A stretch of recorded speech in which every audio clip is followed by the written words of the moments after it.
John 14. Let not your heart be troubled. Ye believe in God, believe also in me. In my Father's house are many mansions. If it were not so, I would have told you. I go to prepare a place for you. And if I go and prepare a place for you, I will come again and receive you unto myself, that where I am, there ye may be also. And whither I go, ye know, and the way ye know. It's about time, man, because I'm ready to go home. I'm ready to get the kingdom. I'm ready to live. I'm ready to breathe fresh. I'm ready to have beautiful, pure women, okay? Not no strawberry harlots on this side. I'm ready to have children, man, you can vibe with, okay? Be around brothers. Be around the Lord himself, okay? I'm ready to go and visit places in the galaxy that we didn't know exist. All right, I'm ready to walk on sandy beaches, man, and explore the ocean floors. I'm ready to fly, okay? I'm ready to eat real food, okay? I'm ready to drive a chariot, man. All right, I'm ready to minister to the Lord and to be ministered to, man. Okay, I'm ready to worship Yahweh in its full entirety. Okay, I'm ready for it. We're ready, man. I'm ready to see angels and greet angels.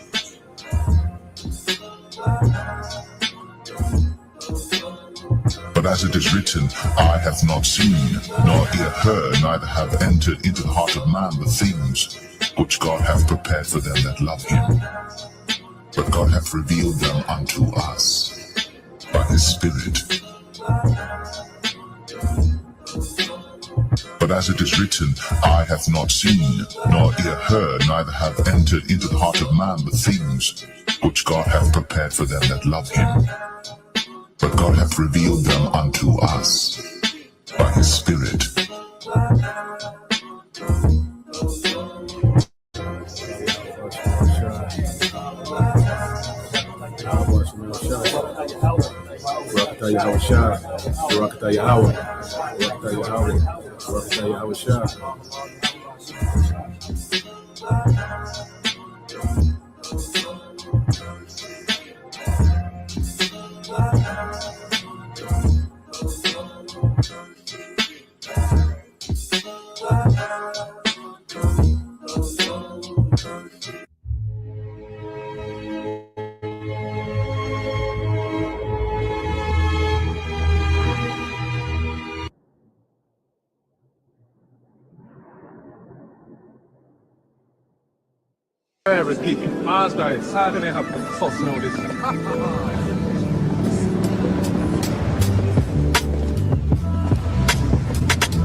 The Spirit itself beareth witness with our spirit that we are the children of God.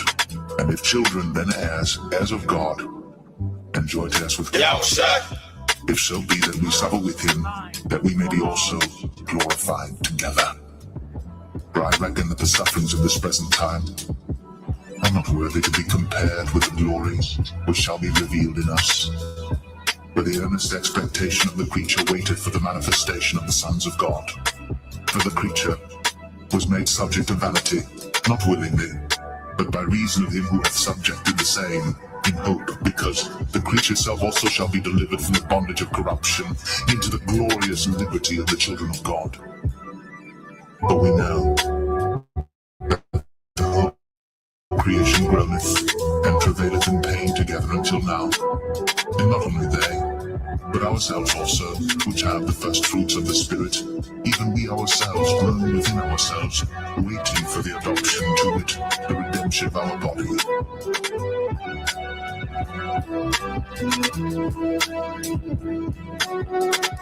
I will declare the decree. The Lord hath said unto me, Thou art my son. This day have I begotten thee. Ask of me, and I shall give thee the heathen for thine inheritance, and the uttermost parts of the earth for thy possession. Thou shalt break them with a rod of iron. Thou shalt dash them in pieces, like a potter's vessel. Be wise now, therefore, O ye kings. Be instructed, ye judges of the earth.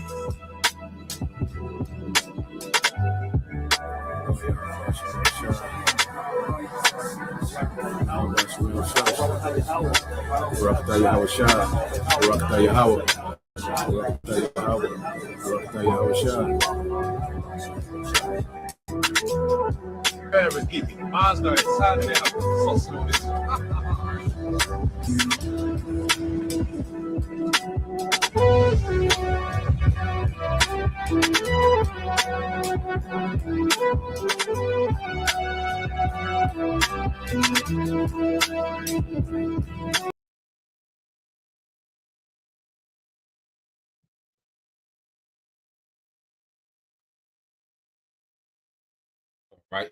Shalom. Shalom.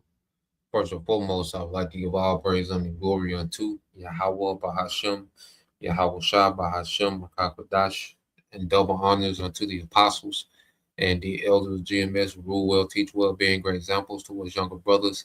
And peace and blessings and salutation to the hopeful lake out there pushing his word and truth and in sincerity across the four winds in the name of Yahweh Bahashem, Yahweh Shah Bahashem Makakadash, pushing to get up out of here. Shalom to the hopeful lake, the believers, the listeners who have came back to the obedience of the scriptures through faith in Yahweh Bahashem Al Shah.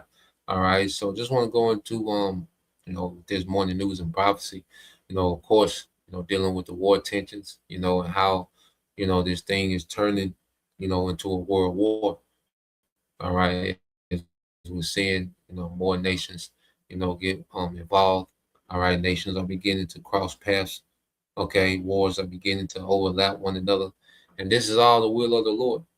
These things were told to us, in prophecy, man. you know. So now the things that were told, before, that were spoken of before, we're seeing it play out. Prophecies that are over 2,000, 2,500 years old, okay, are playing out real time today. And that's the Lord showing, that He is. All right. And prophecy should be a faith booster, for the hopeful elect, because as we see, the things that we read about, the things that we believe in, okay, we're seeing our faith, play out real time because we know where this war, all right, leads to, man.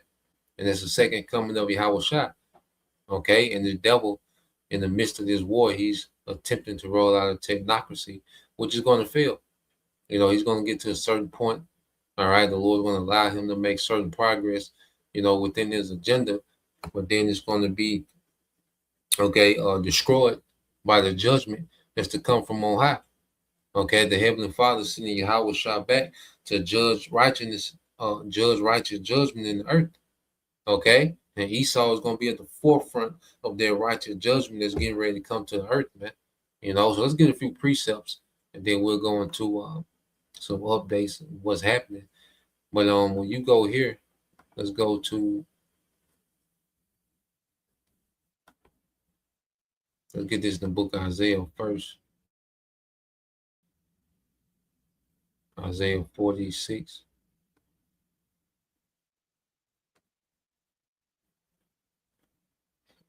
All right, Isaiah 46 and 9. It says, remembering the former things are old, for I am the Most High, and there is none else. I am the Most High, and there is none like me. Declaring the end from the beginning, and from the ancient time, the things that are not yet done, saying, my counsel shall stand, and I will do all my pleasure. Okay, so when we go into prophecy, we're going into the future counsel and the pleasure of the Lord. See, it's the Lord's pleasure to judge America, turn this place to a desert. It's the Lord's pleasure to get rid of 2/3. It's the Lord's pleasure, okay, to bring civil unrest, okay, famine. It's the Lord's pleasure. So even, the elites, manipulating and having these agendas of depopulation, well, that's within the Lord's pleasure, okay, to allow these devils, to do certain things on the left-hand side because it's within the Lord's counsel, it's within the Lord's pleasure.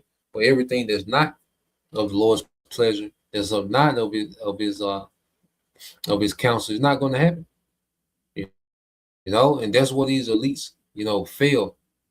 Okay, the elites are set up for failure. You have to understand that Yahweh Bashim Al Shah has the elites of this world, okay, set up for failure.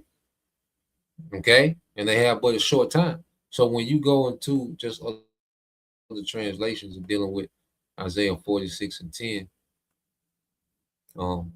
you go into the NLT, okay, it says, only I can tell you the future before it even happens. And Esau tries to mimic that, with his movies and The Simpsons and particular things, and some of the things he's able to do, but then some things he's not able to do. You see, the Lord don't miss. Esau can be way off on years. If it was up to Esau, we will be in the New World Order. He's behind. We have to understand that this devil, he's behind schedule. You see, and one thing about Esau he loves to, put off like he's got everything figured out and everything is going exactly according to plan. Nah, man. There's things happening that this devil can't account for.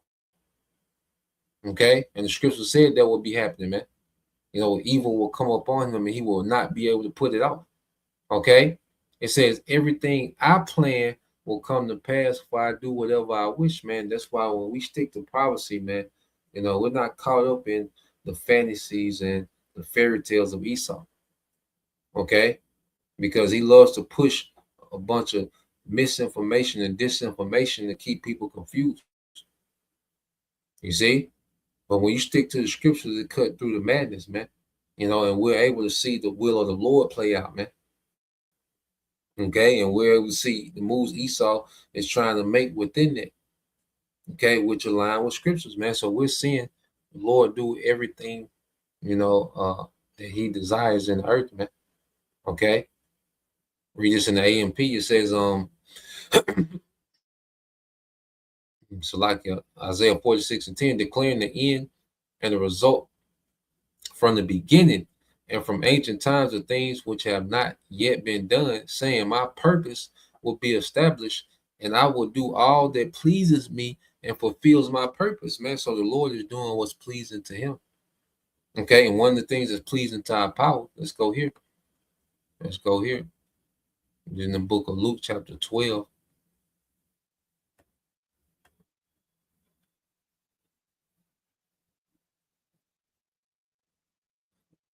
It's the book of Luke, chapter 12, verse 32. It says, matter of fact, I'll start at 31.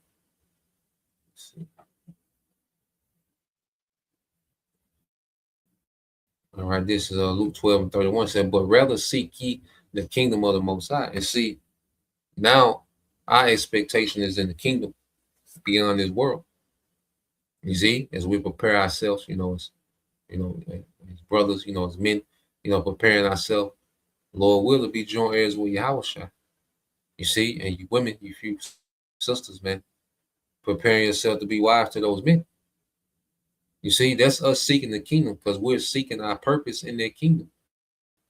You see, we're beginning to rehearse our purpose on this side for the kingdom to come. That's us seeking the kingdom. As we delve more to understanding, we begin to conform more to, righteousness. We begin to fast, pray.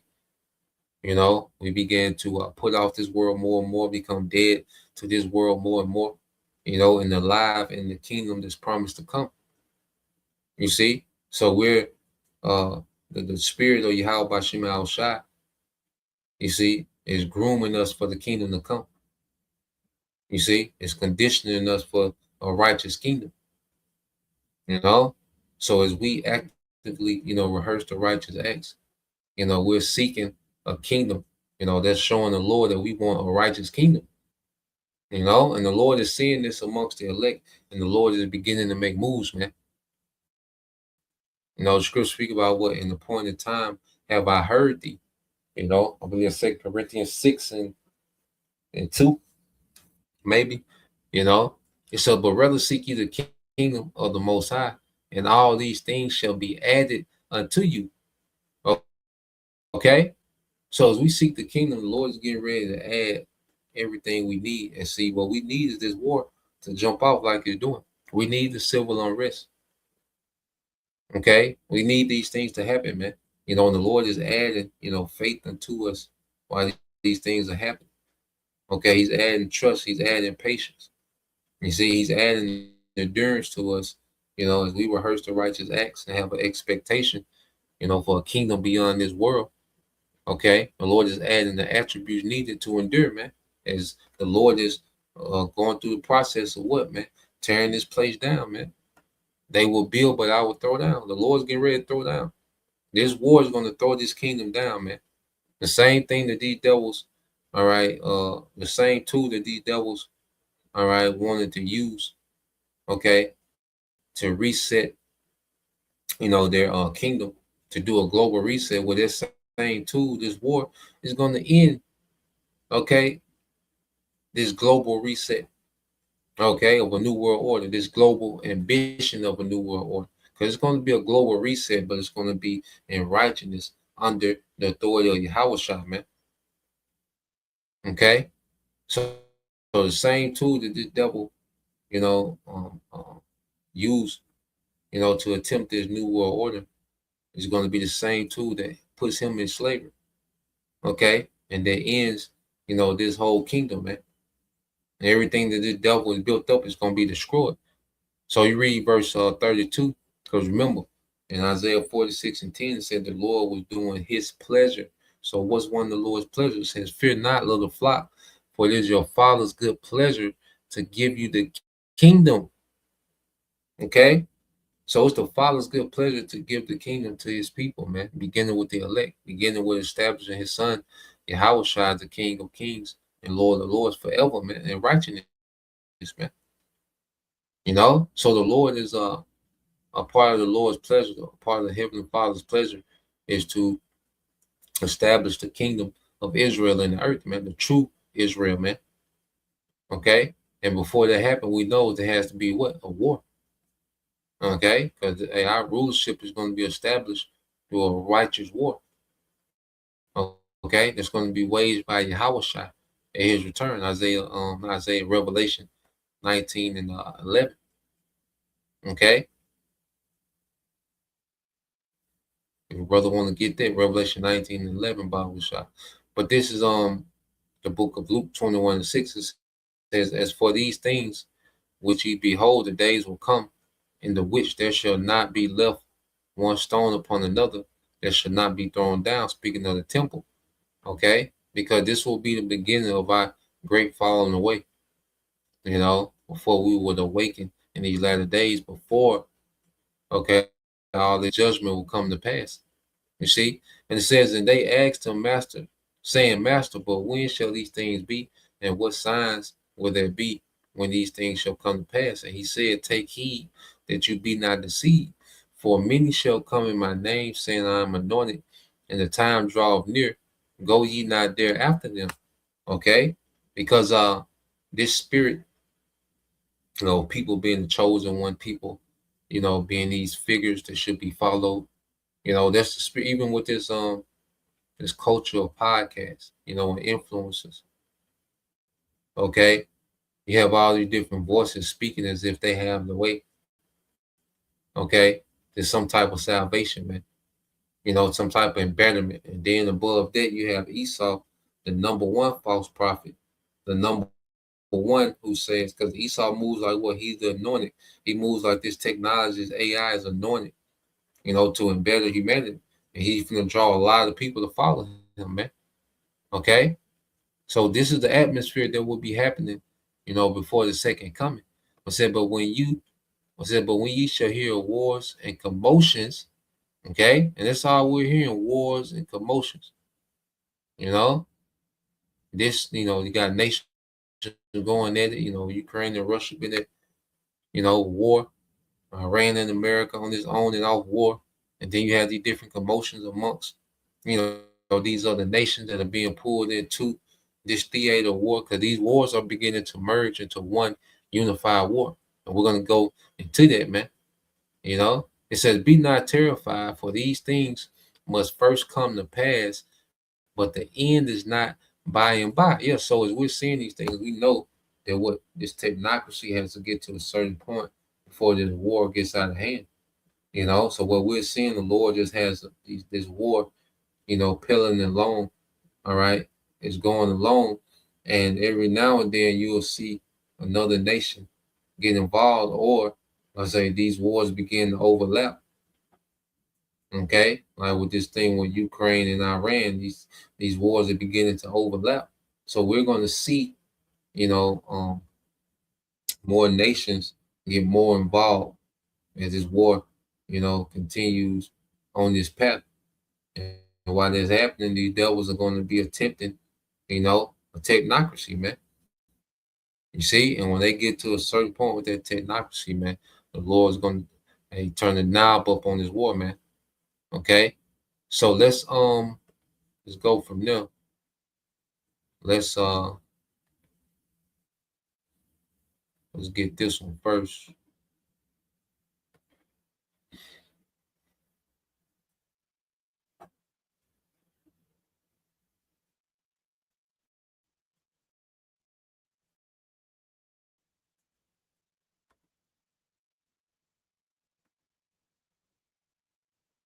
Because just like the brothers got, let me see.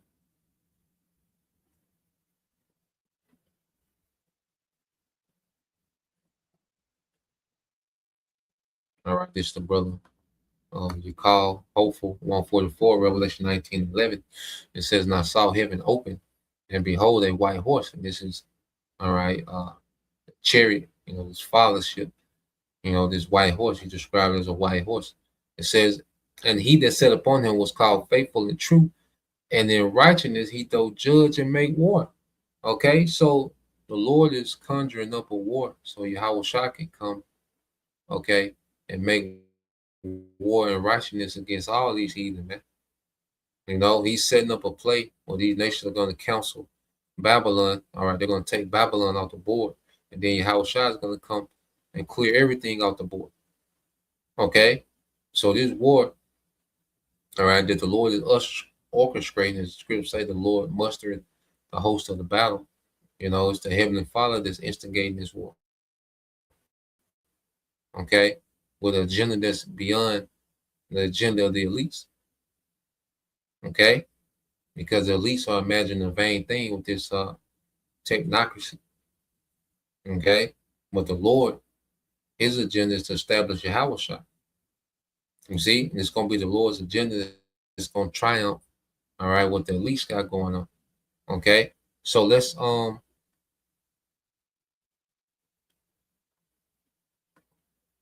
play this. Zelensky is expanding the war, not just by firing deeper into wild berries and that kind of economic targets in Russia. He struck an Iranian vessel in the Caspian Sea over the weekend. Tehran has accused Kiev of hostile criminal act. Abbas Araghchi, the foreign minister from Iran, made this interesting statement here. He said that Zelensky has attacked an Iranian commercial vessel, killing a sailor. And he calls on the EU High Representative Kallas to make clear what the freeloader in Kiev did cannot go unanswered. So what in the heck is going on with Zelensky here? Let me show you what Zelensky has said into why he's going here. If Iran, from the first year of the war, gave new technology to Russia, it was Shahid drones. They gave thousands of these drones first year of the war. Then they gave licenses. What did they do? Did they attack us? I think yes.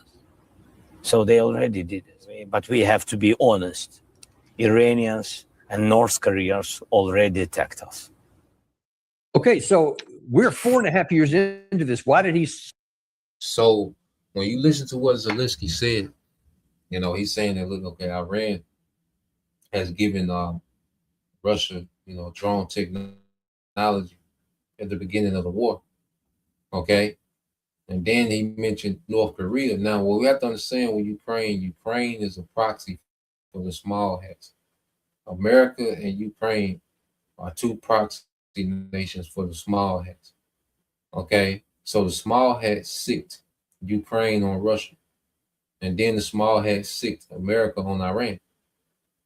Okay. Because as they go into this new world order, you see, it's a battle for resources, it's a battle for regions, it's a battle for leverage.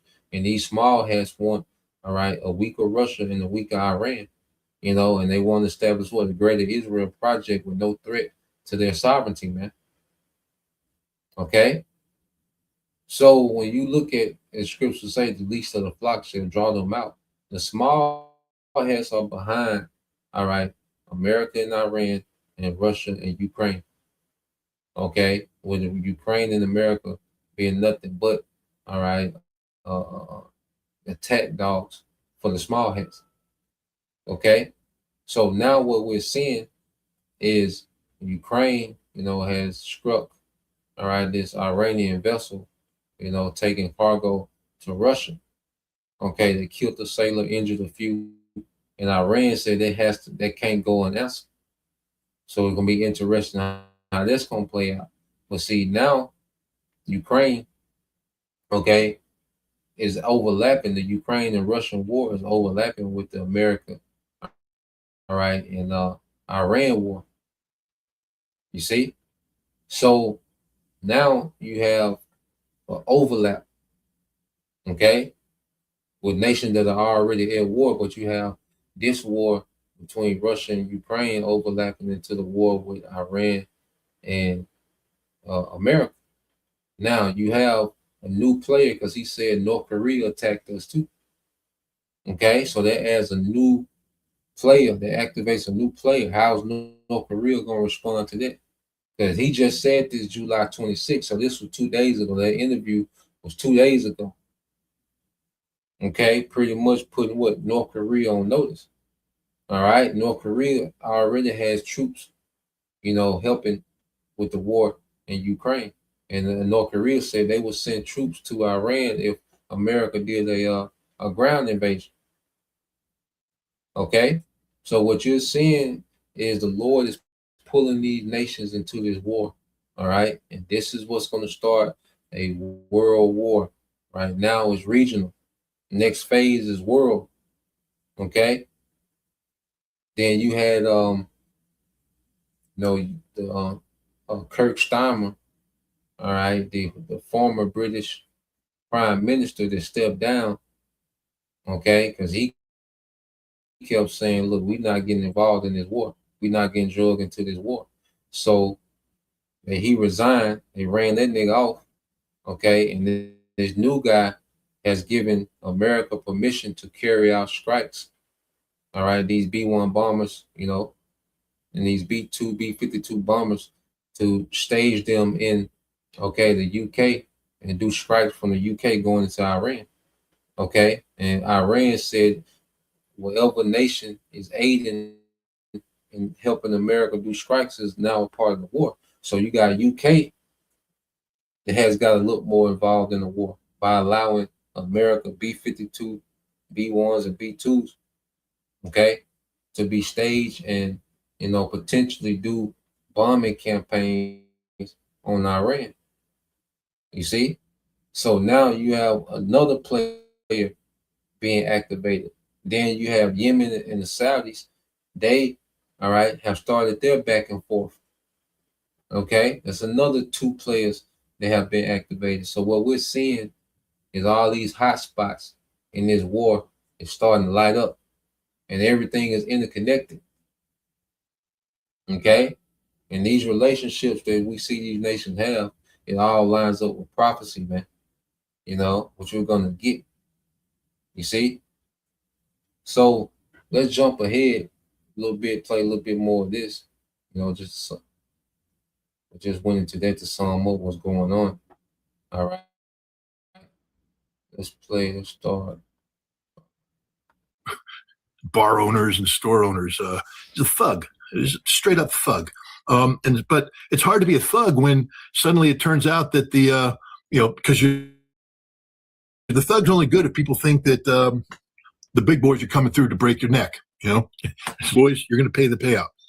But now Walsh is confronted with the fact that there are no big boys. There's a bunch of old men with bad knees, arthritis in the hands, limp along, torn rotator cuff. And nobody's afraid of these people anymore. America's been shown to just be this empty shell of a power. We can't beat Iran. Let's just let that sink in for a second. We can't beat Iran. Not only that, Iran is beating us. Yes, ladies and gentlemen, we're losing this war. We lost this war. Iran hits us hard. We're blowing up empty buildings. We don't know what we're hitting at all. And we don't have the ability to go deep anymore. We used all that in the first 39 days of conflict. We didn't suddenly magically wave a magic wand and have all of our defense industry wake up and go, we're going to produce a whole bunch more missiles in a very short period of time. We're producing nothing, ladies and gentlemen. The money that's been allocated hasn't reached there. We aren't increasing our production yet. We may down the road, but it'll take years for this to happen. Yep. Years for this to happen. Meanwhile, Donald Trump re-engaged saying, I want more intense conflict. It hasn't been more intense. It was more intense the first 39 days. Why? We don't have the ammunition. Nothing. And here you are. Look at the time it takes, 64 months to build an SM-3 missile, but we've blown through 2/3 of our SM-3. THAAD, 80% of the THAAD missiles are gone. 53 months. SM-6, JASSMs, Tomahawks. We only had 90 of these precision strike munitions. It takes 46 months. We had 90. We used 80. We got 10 left. Guys, it's over. We have no ammunition. What we're using are HIMARS and ATACMS missiles on Kuwait, Bahrain, and the UAE to strike targets along the coastline. And that creates a perception of power. We use these JDAMs, which is basically the joint, the standoff bombs, but they're not powered. So that your airplanes have to go high, drop, satellite guides them in on the target. Well, one of the problems with JDAMs is they get jammed. I mean, people... Go look at what the Russians are doing to the JDAMs by the Ukrainians. They're jammed. They get shot down. All that. We're not hitting anything. And what we go in with deep, we're bombing empty buildings. We don't know what we're striking, and we're just burning through ammunition. And Donald Trump said, I really want to put the pressure up. And the military came to him and said, we can't. We don't have anything left. And if we continue this, we'll be totally defenseless right now. All of our air defense is stripped away. And the Iranians have ballistic missiles that will never end. And right now they're doing a lot of harm to us. They're taking out hangars that they shouldn't be taking out, but they're taking them out. And if we continue this war, they'll take out all of the hangars. We'll have nothing left. We've lost this war, so we stopped the war. Now, he hasn't declared a formal cease. We just stopped bombing. And now the Iranians went out and said, well, you stop bombing, we'll stop our missiles. So there's a ceasefire that isn't a ceasefire. And this is the reality right now. We through. Okay, out of there, man. And see, and I'm thinking about because America was sending a lot of weapons to, America has been sending over the years, over the last, especially since October 7th, and since the war in Ukraine, America has been sending a lot of weapons to the small hats in Ukraine. Okay, so now, because then you look at like, well, why Russia won't just go ahead and knock Ukraine off? Well, Russia, looking at it now, Russia was bleeding American stockpiles. You see, American manufacturing is trash when it comes to war manufacturing. American military industrial complex is meant to make these contractors rich. It makes America look good on paper that they spent $1 trillion worth, on their military. So it looks good on paper. But then when you get into the actual effectiveness of the equipment they got, it doesn't match the $1 trillion price tag. And that's why America is looking like a paper tiger. Because on paper, it looked like unstoppable. But then in real combat, if these weapons, all right, are hard to manufacture, and then they're extremely overpriced. Okay, they're overpriced for the sake of enriching these few contractors, man. Okay, and everybody's getting a kickback within the government from these contractors. All the senators and congressmen and these different let's say these different government officials, they get a kickback from the contractors. So war's a racket for these Edomites to get rich. Now America has a powerful military. Okay, but it's way more powerful on paper than it is in real life. Because you can be the most powerful military, okay, and still be way over hyped based on paper. So what the American military is facing is the reality of their strength. Okay, it's still a strong military, all right, but first you're fighting far away from home. So you got to have all these logistics to rearm yourself. Iran is able to create missiles as they fire them because they shooting from the house. Okay, the manufacturers, all right, the factories that create these missiles and drones are underground and can't be hit. So they're able to constantly make missiles as they're fighting. So every time they pause, Iran is just look, we're gonna fight how long you want to fight, and we can pause how long you want to pause. Nigga, we win either way. Because we can manufacture, okay, as we fight. And then when we not fighting, we can just continue adding to our stockpile. That's why Scott really said these niggas got ballistic missiles that never end. Okay? Russia in the same boat. Russia's able to manufacture at the house. So while Ukraine has to rely on American weapons manufacturers and the logistics to get those weapons out there, okay, which is a very slow process. Russia can just churn out weapons and tanks and fighter jets. Okay? So they're not losing anything. China ain't fighting nobody, so they just able to stop. We think China just no, China's stockpile. China going crazy with the manufacturing. They can manufacture more than anybody in the world. So they just over there manufacturing and stocking missiles up, man. The Lord got these nations souped up to do what they need to do in prophecy, man. Okay, America is done. Whatever option America use is going to work. The air attack, the regime change. What happened? They got rid of a more conservative supreme leader, and now they got a more extreme supreme leader. The regime change backfired. Okay, then they went to the air campaign. All right, so they chose to go into an air campaign, and what happened? Iran answered their air campaign with drones and ballistic missiles and began to destroy American infrastructure in that whole region. Okay, and they destroyed, all right, Tel Aviv to the point where you see the small hats. Okay, they don't want no part of it.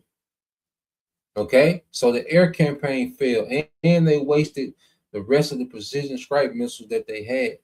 You know, because remember they've been funding this Ukraine war for almost 5 years now. They exhausted a lot of weaponry. Russia made them exhaust a lot of weaponry, man. Okay? The small hats, they've been in war with every goddamn body since October 7th. They exhausted a lot of weapons. So America don't have much for themselves, and America manufacturing can't keep up with how fast this war is going. They can't keep up with the tempo of Russia, Iran, China, and North Korea ain't got involved yet. Okay? And Turkey haven't got involved yet. You see? So they tried the air campaign, that backfired. Now they're talking about, well, let's do a ground invasion. That's going to backfire. And then what's going to be the only option left is a nuclear option. When America and the small has decided to go nuclear, that's going to backfire, man. You see? So there's no option. There's no good options for America, man, and these small hats. Okay? Every option, okay, is going to be countered with prophecy, man, and they're going to lose. So now let's go here, and then we're going to get into Ezekiel 38. See, now Ezekiel 38, you know, should begin to make more sense, you know, even more. Okay? So let's see.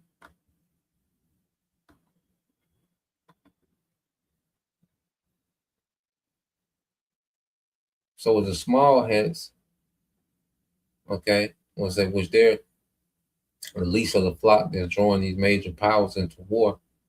So now, you know, there's this campaign against Turkey, these small hats. You know, they're next up on the list. Okay, it's Turkey, which they're doing nothing more activating Ezekiel 38, man. Okay, because Magog and Persia already tapped in. You see, and another major player for Ezekiel 38 that needs to be activated is Turkey, and the talk is already there. The rhetoric for the small has to provoke and draw Turkey into this war is already there. So let's play this. Then we'll get that in Ezekiel 38. All right. After striking Qatar, The Iran war was a clear setback to Israel's regional plans. But as night follows day, the political establishment in Israel has turned its sights on Turkey. This is the clearest sign that even if Israel had achieved regime change in Tehran, the war would not have stopped. It would simply have moved onto a different stage. So now Turkey has become the latest existential threat to Israel. As if in unison, a chorus of Israeli politicians has raised the alarm about a new Sunni axis opening up, composed of Turkey, Syria, and Qatar. This has not gone down well with Trump, who had little hesitation in laughing off the notion that his best friend, Turkish President Recep Tayyip Erdogan, was an anti-Semitic dictator, as Netanyahu now claims. Erdogan is a great leader, a very strong person. Everything I've asked from him, he's done, Trump said. When Netanyahu said Israel's new security doctrine was to kill them first, Vance was even blunter. He said, you're a country of 9 million people. You can't just kill your way out of solving every single national security problem. But Israel is as serious about setting on Turkey as it was about bombing Iran. The rhetoric against Turkey is bipartisan. It's the leitmotif of one of the two men who could replace Netanyahu, Naftali Bennett. He said Turkey and Qatar have gained influence in Syria and are seeking influence elsewhere. From here, I warn, he said, Turkey is the new Iran.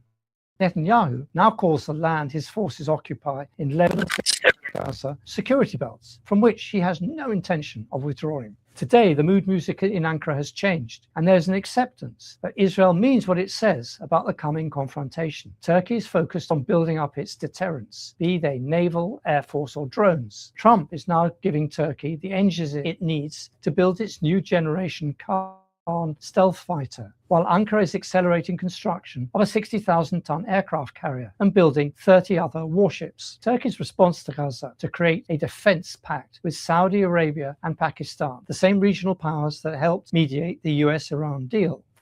That is what Israel fears and is now trying to dismantle. Whatever happens now in the Gulf, the main battle line between Israel and the region will be drawn in Lebanon and especially Syria. The lesson from all this is that Israel means what it says when Netanyahu vowed to change the Middle East forever. Hard power is needed to stop him. The more Arab nations in the region delay their response or meekly rely on Washington to calm things down, the bigger the shock they will get when Israel kills first. And yeah, man. So the stage is set. You know, and these small hats gonna do something that's gonna activate Turkey, man. Okay. So we're going to see new fronts of this war, you know, open up.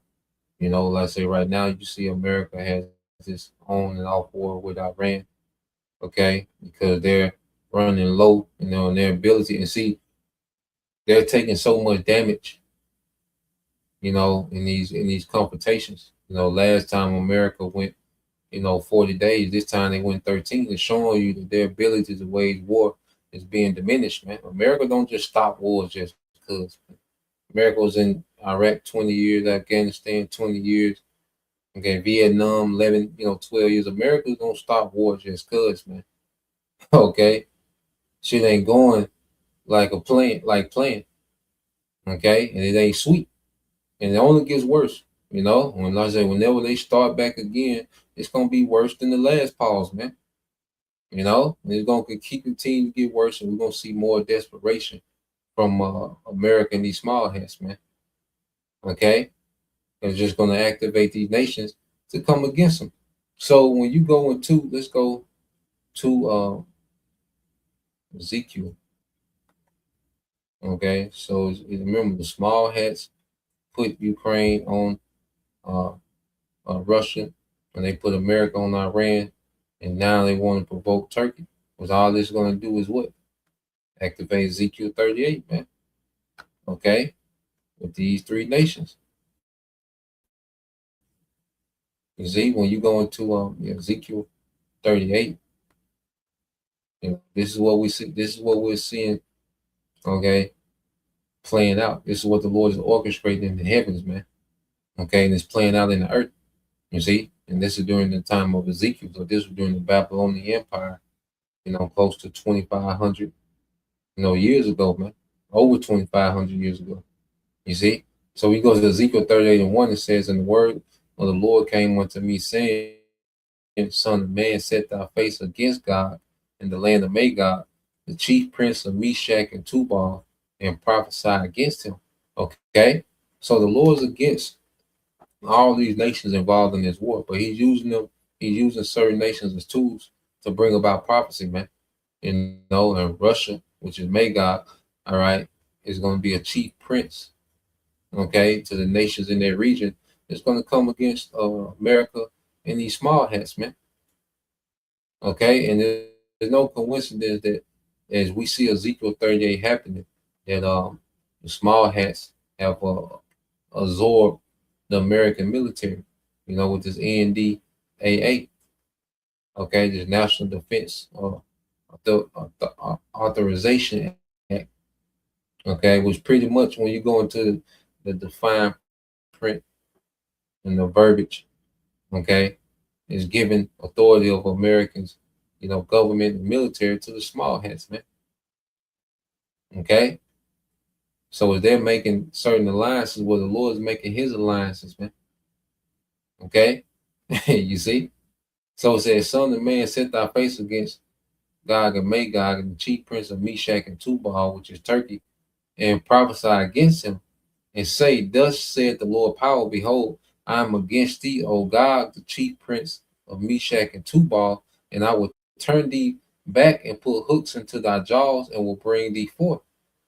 Okay, and putting hooks in the jaws was a way to control wild animals. You can steer them in the way you want them to go if you put hooks in their jaws.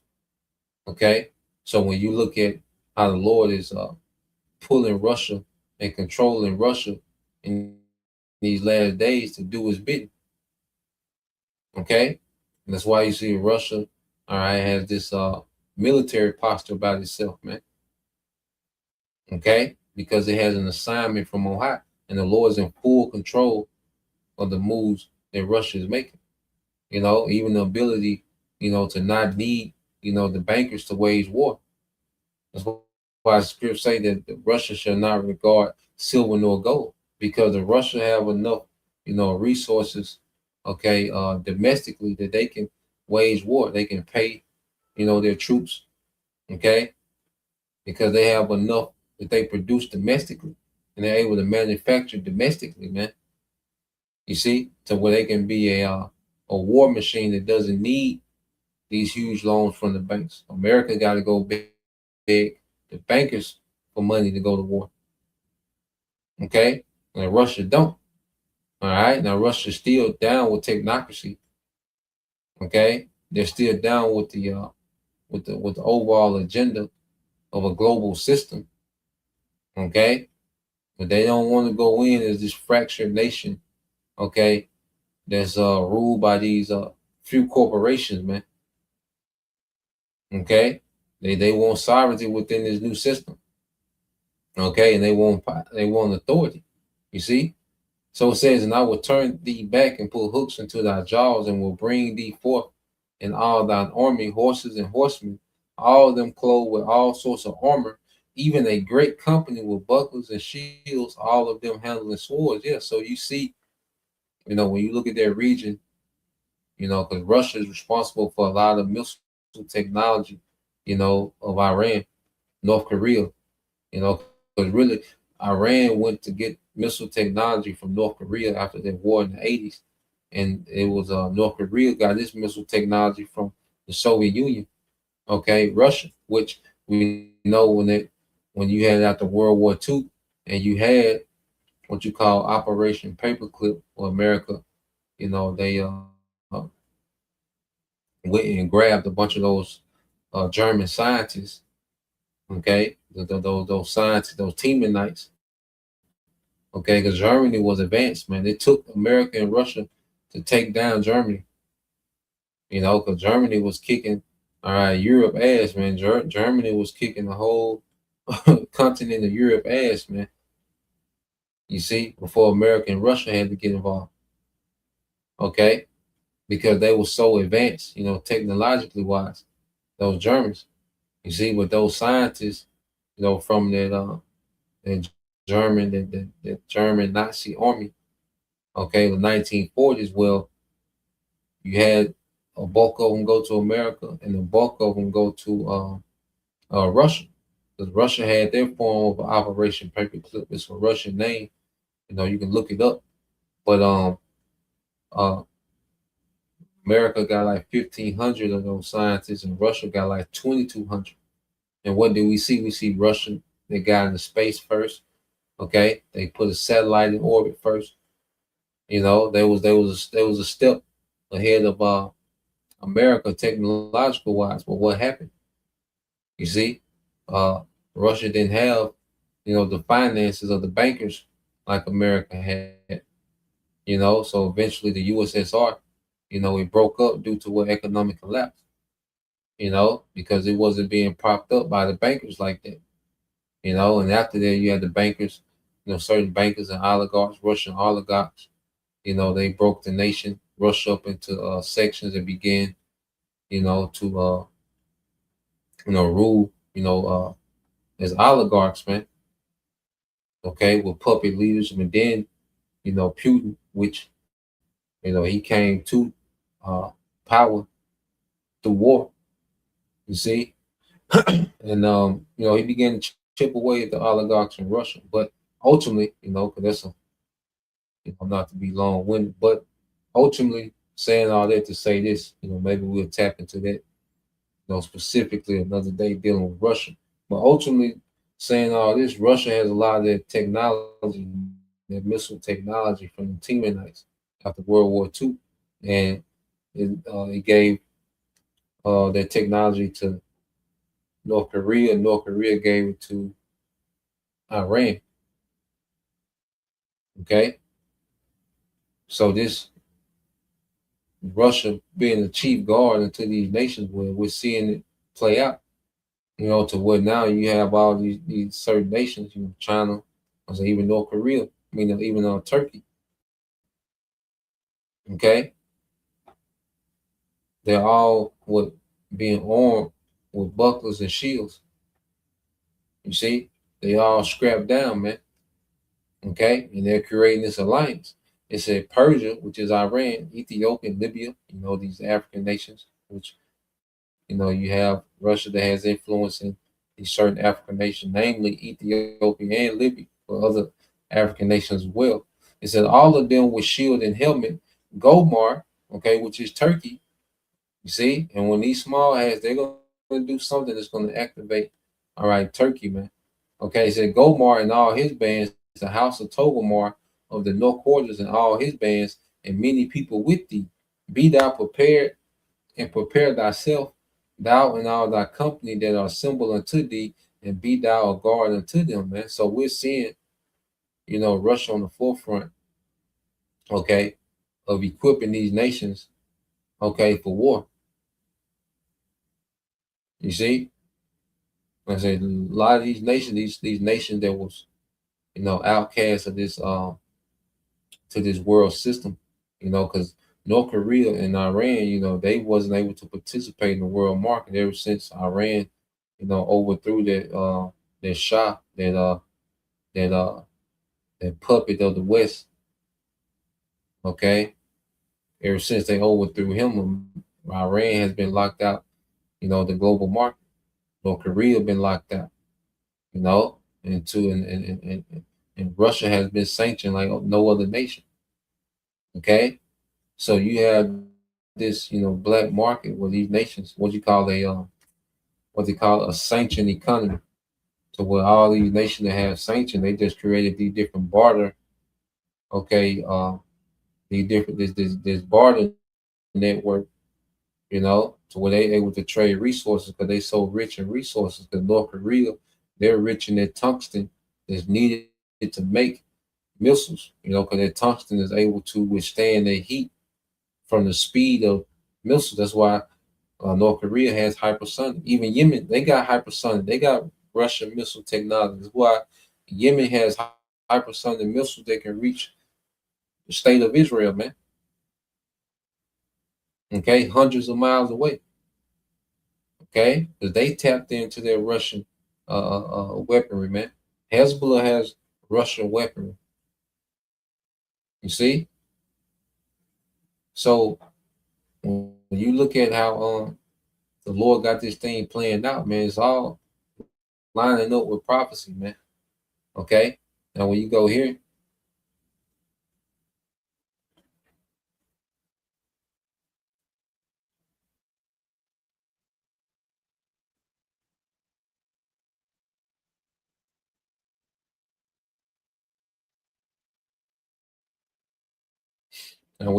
dealing with verse 8, okay, it says, after many days, and this is speaking of these small hands, thou shalt be visited.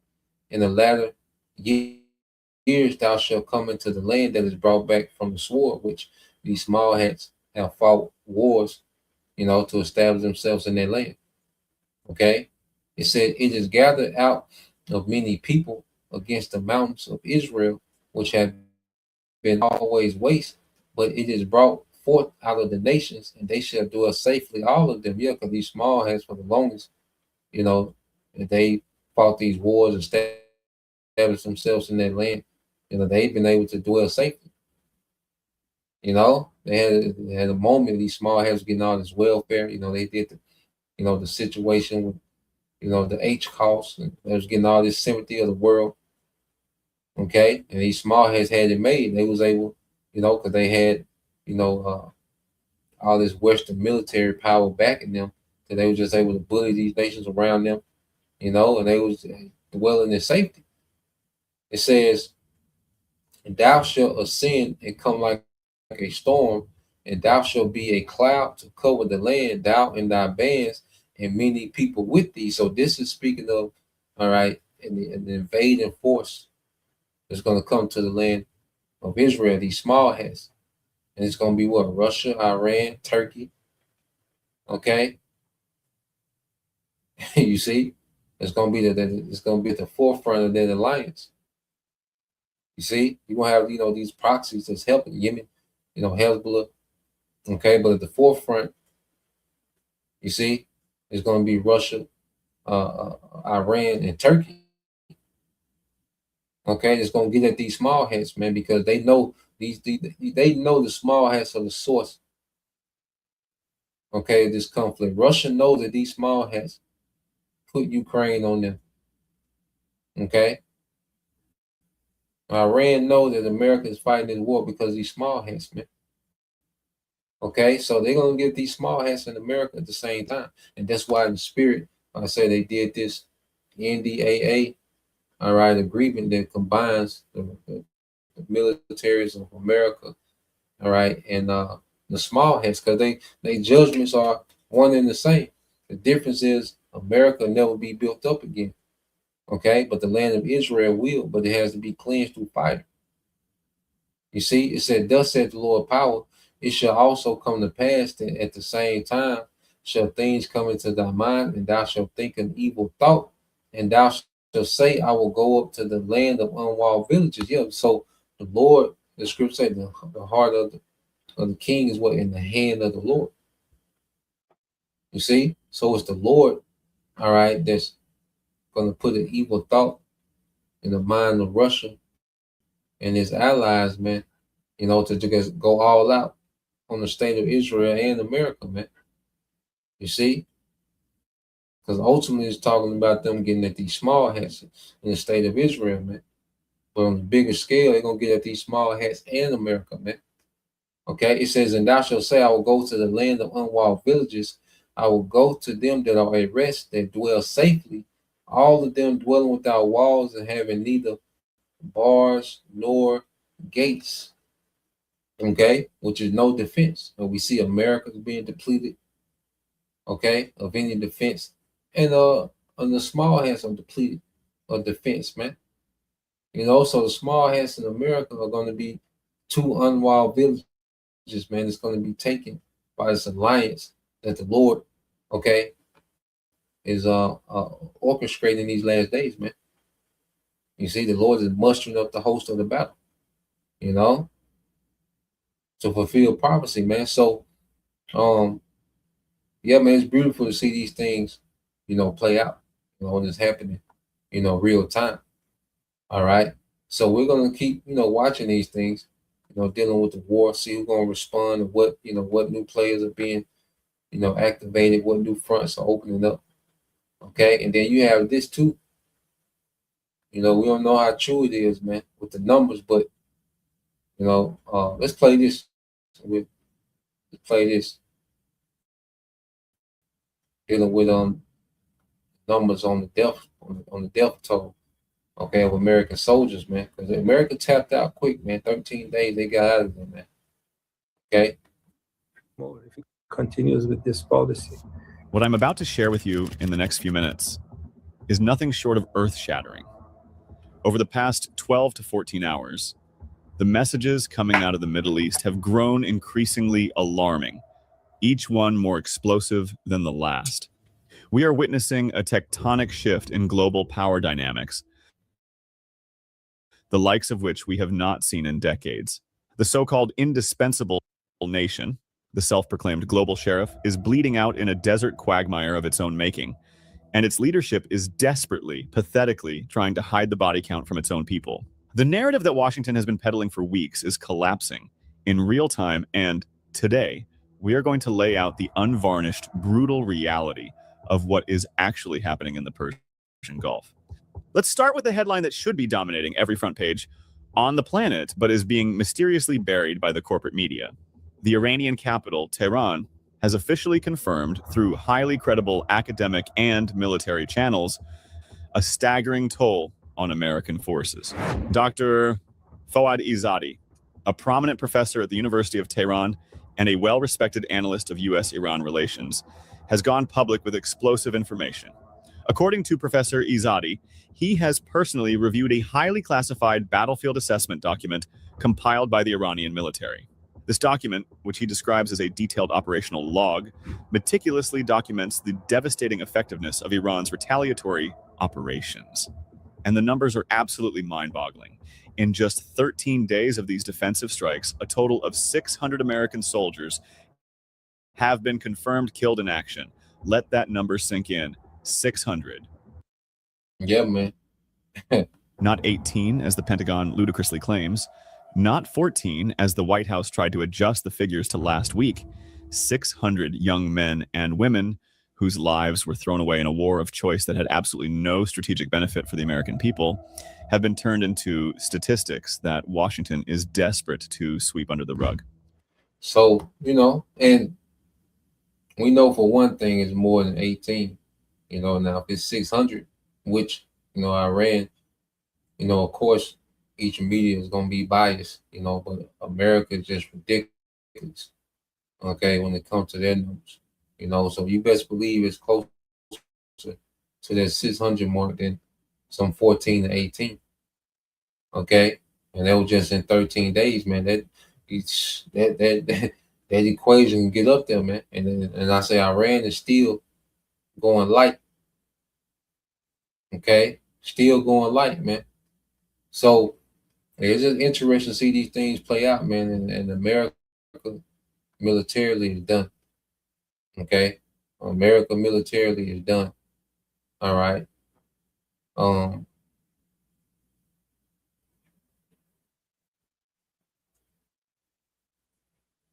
Let's go here.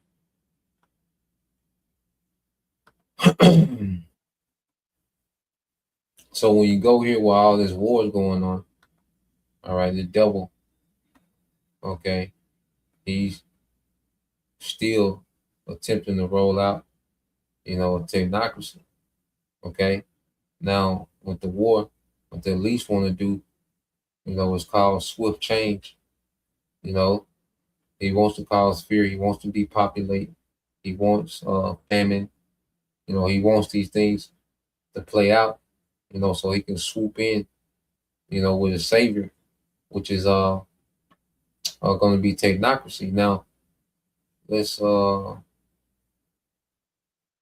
see. Here we go. Let's play a little bit of this. I'm gonna put this a pretty good interview, about an hour and some change. But we're gonna play a little snippet of it, okay? Because this technology has been a long time in the making.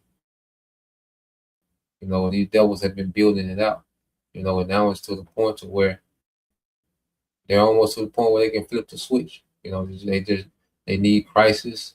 Okay, they need desperation. They for sure. All right, got to get more compliance. Okay, from America. So I'm gonna paste this in here. And play a little bit of.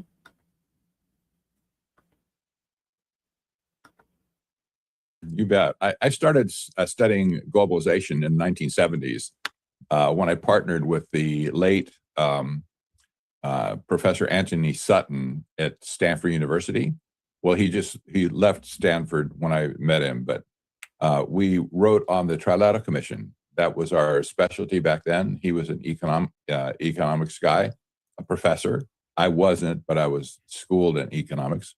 And so we took after the Trilateral Commission, and that set the stage for my understanding of technocracy. When I finally discovered technocracy in the early 2000s, I thought I knew something about American history. Apparently, I didn't, but it shocked me that there was only one economic system in the world that's been created from scratch.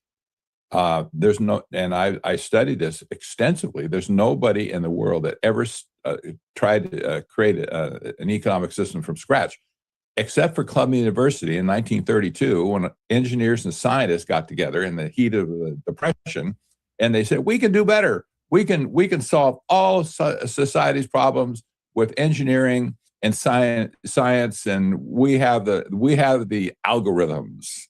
They didn't have AI yet, but they thought they were smarter than anybody else in the universe. So even when you had the Great Depression, you had, all right, these certain engineers, and okay, the rich, come in and say, well, look, we can do better because we know the Great Depression was manufactured by the elites, okay, to destroy, the American economy, all right, to get certain policies passed, okay, because not long after, America will become the Federal Reserve, all right, will become the reserve currency of the world reserve currency, about 10 years after the they call it the Great Depression. Okay, so they threw that pitch out there then, and that was almost 100 years ago, 95, years ago. They threw the pitch of a technocracy out there then. The elites weren't fully on board because the technology wasn't there, but as technology increased, okay, technocracy started making sense. They always wanted a global world order, these elites, and technocracy is the government, okay, that they see that they can pull it off because now the technology has caught up, okay, to the devil's ambition, man. You see, AI plays a major part. The devil's feeling that they are in a position to pull this off, so where they can get ready to hit the switch and switch to a new system, okay. And all this is happening while the war is going on. Okay, so let's play this a little more. They set out to create a new economic system. This was what was picked up by Zbigniew Brzezinski and David Rockefeller in 1973, when they said, and this was their founding document with the Trilateral Commission. They said, we're going to create a new international economic order. We didn't understand that at the time because we had no visibility of historic technocracy. If we had, we would have said, new, we get it. There's new over here. There's new over there. There's no other system in the world that's other than this. So when I discovered historic technocracy, I put all the pieces together, and I discovered this is exactly what Brzezinski was talking about, the new technotronic era. That's what he called it. He was looking forward 50 years from 1973 into our current day, when he said we're going to be given over to a system that will be total. What I wanted to say, he used the term technotronic instead of technocratic, but this was his vision for the new era that was coming. When he said there was three errors, excuse me, there's three eras. He was looking the one behind then, in other words, before 73, then he was looking at the current system era, and then he looked forward to the new era. We're in that new era now, and it's plaguing everybody, and almost everybody's missed this at this point. But let me tell you what happened. When the technocrats started in earnest to build the infrastructure for what we have today, nobody was paying attention of the seeds that they planted, even like in 2000. So picture yourself going down the street you've been down many times, and you look to the left or the right, and you see, oh, there's a building just shooting up. Maybe it's a multi-story building, and you go, where'd that come from? I didn't see that. Who did that? And it appears, right? Well, you know that building took a lot of planning, maybe years, to get all the permits, the studies, the engineering, the architecture, the investors all together. It might have taken years to get to the point where they could break ground and erect the building, right? This is what's happened to us today. There's been a slow building of all the necessary elements, and all of a sudden, technocracy is being erected on us all of a sudden. And so, people, like you said, people this year and late last year, they're figuring out where did this stuff come from? Like the surveillance stuff, flock cameras you mentioned, the surveillance, total surveillance system being erected, the digital currency the privatized digital currency that's being erected right now. The data centers, where do they come? Who saw data centers coming in 2024? There was nothing there. So we're dealing with a monster at this point. It's being erected in real time, and this is what we're going to talk about today. But we have to remember they've had a long time to prepare their chops, if you will, to get this thing erected, like it's going up right now. Yeah, yep.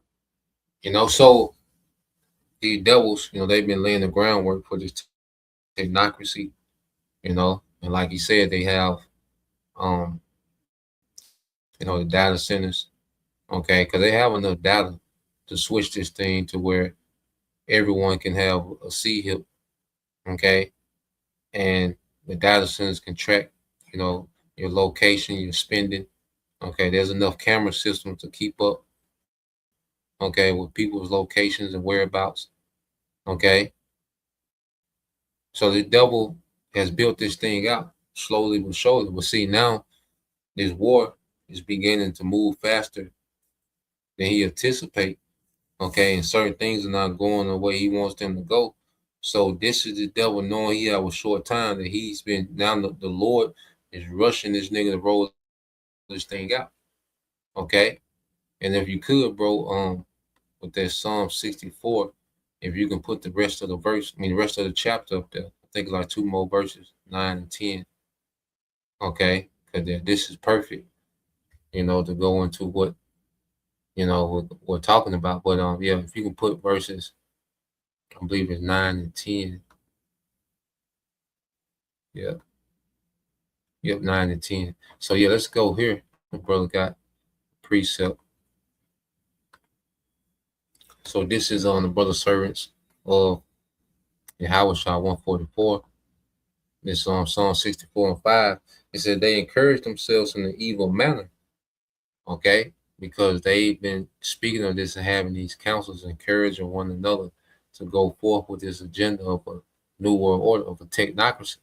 See, in 73, like I said, when they came up with the Trilateral Commission, there's these devils who really investing into, okay, this global system. They began to interconnect, okay, and, the global markets, okay, things started going, digital, okay, tracking and tracing, technology was expanding, and that was really, began making, leeway, with this new world order. It says that they commune of laying snares privily, they say, who shall see them? Because no one's seeing this technocracy being built out, but it's here now. The data centers are here, the cameras are here. People using, digital money, Cash App and Vmo and all this is here now. Okay. The ability, the devil to go cashless, these things are here. You see, they built these things out, privately, man. You see, it says they search out iniquities, they accomplish a diligent search. Both the inward thought of every one of the heart is deep. Yeah, they're deep when it comes to this. Because these devils, they study the psychology of people. They understand the concept of fear. They understand the concept of endorphins. They understand the concepts of, of psychology, man. They're deep into, laying a snare for the masses, man. Okay. They know how to present this thing as a utopia. Okay. They know propaganda. They're deep into this technology. Okay. And making it seem like a miracle, man. So these devils, they're deep into this, man. Okay. But going back to verse 7, it said, but the Most High shall shoot at them with an arrow. You see that? And that's going to be this war. You see? Because this war, which is going to go nuclear, is going to end everything that this devil is trying to do. You see? So this war, all right, that the Lord, and it's the Lord is formulating this war. Because he tricked the elites to think that they could establish a new world order through this third world war. But this third world war is going to cancel out the new world order. Okay? It said, but the Most High shall shoot at them with an arrow. Suddenly shall they be wounded, so they shall make their own tongues to fall upon themselves. Yeah, so you have, these insiders, these truthers, that have committed their lives, all right, to coming out, with this information, concerning what these devils are doing, and which it just confirms what the scriptures, okay, have been saying. Okay, so now we're able to go into, more details, okay, about what the scriptures are saying that these devils will be doing. Him trying to be the Most High through this technology, man. Okay, this verse is 9 and 10. Because then shall the wicked be revealed. Okay, before he's consumed with the brightness of the coming of Yahushua, he will be revealed and exposed, man. Through the prophets, and then the northern and southern kingdom, those two witnesses, and then the third witness, these truthers and insiders. Okay. Psalm 64 and 9, it says, and all men shall fear and shall declare the works of the Most High, for they shall widely consider of his doing. Yeah, so the Lord raised up Esau just so he can show power through judgment, man. You see, when Yahushua come through with the judgment, man, he gonna put the world on notice, like, oh, that's what real power look like. That's true power. You see, so the Lord is setting the stage for him to show real power, man. So he wants Esau to try this, man, to attempt to pull this off. Okay, so he can come show real power when he destroys it. You see, and put nations in captivity, man. It says, verse 10, and this is the end result. It said, the righteous shall be glad in the Lord and shall trust in him, and all the upright in heart shall glory, man. And we're going to be, you can't even describe the feeling. I know the feeling's indescribable. In this time when the Lord finally judges Esau, man. Okay, when he destroys this new world order agenda, when he subdues all the heathen, destroys the militaries, man. We're going to be changed, man. We're going to be glad in the Lord, as the scriptures say. Okay, so this is what everything is leading to, man. We're going to constantly, Lord will, the Lord allow, follow these things. A couple of things to look at, You know, a couple new players being, like I say, activated. You know, wars overlapping. You know, new fronts opening up. So this is beautiful, man. This is what World War looks like, with nations being dragged into this thing, man. You know, nations being forced to pick a side. Okay, so Lord will, you know, you brothers, all right, and you few sisters edified once again. I want to give all praise and glory unto Yahweh Bahashem, Yahweh Shah Bahashem, Kakodash, and double honors unto the apostles and the elders of GMS who rule well, teach well, being great examples towards younger brothers, and peace and blessings, salutations to the hopeful elect. Shalom.